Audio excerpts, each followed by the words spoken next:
What is up, everybody? Rambling Gamer coming at you today with my thoughts on Omega Ruby and Alpha Sapphire. Oh my god, ORAS. If you arrange those letters, you get Sora. Kingdom Hearts 3 confirmed.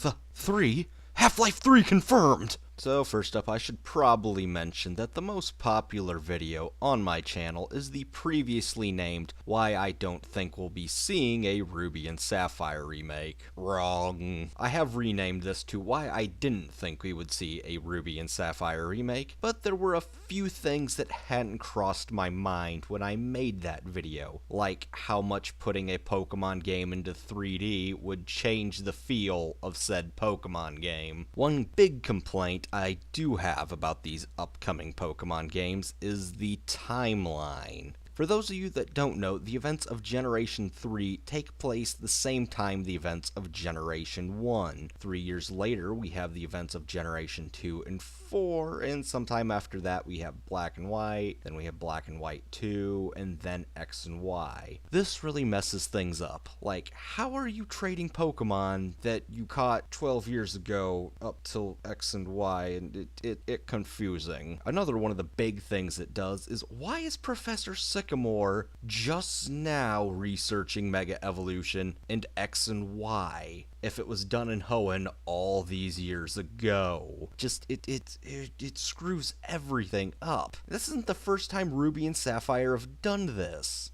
In Generation 3, you can breed your Pokemon. Even though Generation 2, set 3 years later, Professor Elm is completely surprised to see that Pokemon come from eggs. Really? There isn't like internet or something? Nobody sent Professor Elm a letter just being like, hey man, Pokemon come from eggs. Research it all you want. Just get 2 Pokemon together or one with the Ditto and boom, you get an egg. You have to ride your bike a lot. This is just one of the little nitpicks I have that it's bugging the hell out of me, and it's bugging the hell out of a lot of other people too, but I guess, oh well. Anyway, I'm going to stand by what I've said before, that I'd much rather see sequels to these games than full-blown remakes. But honestly, seeing a lot of the new things has made me wonder if this is even going to be that similar to the original Ruby and Sapphire experience. And speaking of which, holy hell, do the protagonists look different? Like, I mean, when they remade Red, he looked a little bit different, but not this much. This is on the same level between Crystal and Lyra. They look way younger than their original counterparts. What's also interesting to me, and was pointed out, is that these characters appear to be wearing wetsuits, which makes sense, since Hoenn is a very wet place, especially when Kyogre is sitting there making it drizzle. Another thing is that this is the second time it seemed like characters might be wearing wetsuits underneath their clothing. I'm looking at you, Black and White, too. It's going to be interesting to see if they do make a nod back to the original clothing. That's if we have changeable clothing in the game. And I am assuming that we have changeable clothing in the game.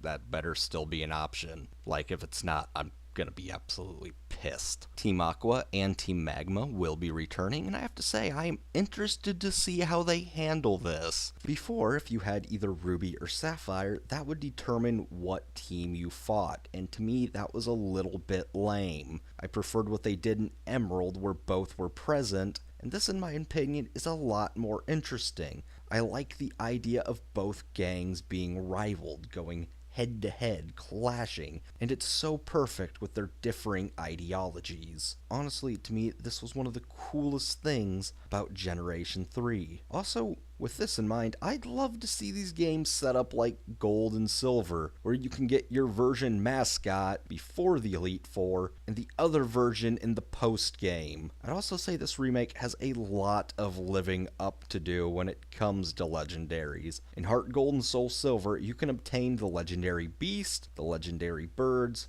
Lugia, Ho-Oh, either Groudon or Kyogre, depending on your version. If you can get them both in that generation, then you can get Rayquaza, you can catch a freaking Mewtwo, and finally, if you have an Arceus, then you could obtain either Dialga, Palkia, or Giratina. I'm also interested to see what they do for endgame content. My biggest complaint of X and Y was how underwhelming the post-game felt, especially having just come off Black and White 2, which had amazing endgame content in the form of Black Skyscraper and White Tree Hollow. I'd love to see something like this in these new games. I'm also really interested to see what they do with the PSS. Been thinking a lot about this and hoping that it will work and be compatible with X and Y. It would be a bit annoying if I couldn't just take all my friends from X and Y and put them over onto these new games. I mean, it would be great to hop into Ruby and Sapphire and see my friends online from X and Y and still be able to battle and trade with them.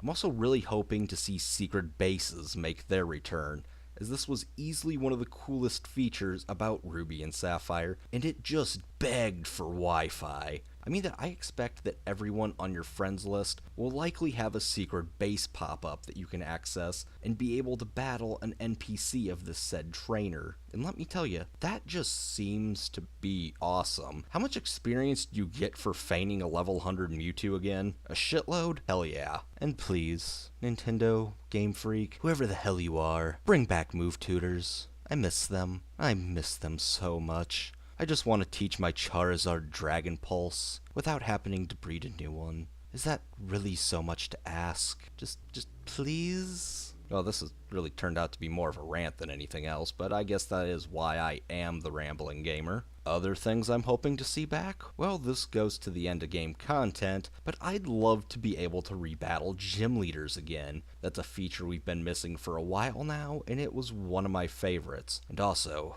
and listen to this, for the love of God, if you're going to reintroduce Pokemon Contest, make them interesting. Pokemon Contest and Pokemon Musical stand as things introduced in Pokemon games that are useless as all hell and they're boring. I don't like them. I do not like their purposes. But honestly, I have seen what this company can do with mini games, and I know that they can make something entertaining as all hell, and I would love to see this in a Pokemon game, like Pokeathlon. That was amazing. That was entertaining and fun to play, and served its purpose of being a good mini game. Finally, before I wrap things up, I do have one last very wishful thought to mention. Pokemon Delta Emerald. So many people are hoping that this means we're going to get an Emerald remake, and I'm sure as anyone will tell you, don't get your hopes up. Nintendo has done stuff like this before. However, I am sort of holding out with my fingers crossed. I mean, wouldn't it just be amazing if we did get Pokemon Delta Emerald? It just turned out to be that full-blown Ruby and Sapphire sequel that I've always wanted. In a way, Emerald was already supposed to be a sort of kind of sequel to Ruby and Sapphire, but instead ended up just feeling more like, hey, this is the same game, it's just got some bonus stuff. It'd be great if this game did turn out to be a sequel. I mean, imagine having gone to a world that you just came from, but everything's all different and there's new stuff to explore, new things happening. This was one of my favorite things about Black and White 2. Even though it wasn't that long ago since I had been to Unova, it felt new. There were new areas, new routes, things had changed, there was new Pokemon, new stuff to explore. I mean, sure, when you break it down, you're in the same area, but it just feels new and cool and somewhat different, and it's nice to see the way things change. Plus, I stand by that it would be really awesome to do a Hoenn Link and be able to battle an NPC version of your character from the other games. Anyway, guys, these have just been some of my thoughts on these new games. Despite not really wanting the remakes, I am pretty hyped for them. It's going to be interesting to see what they do with these games, and it's going to be really interesting to see how playing them in 3D will affect how I played them before. Now, before I head out, I do have a question for some of you. For those of you that played the original Ruby and Sapphire, or Emerald, I guess,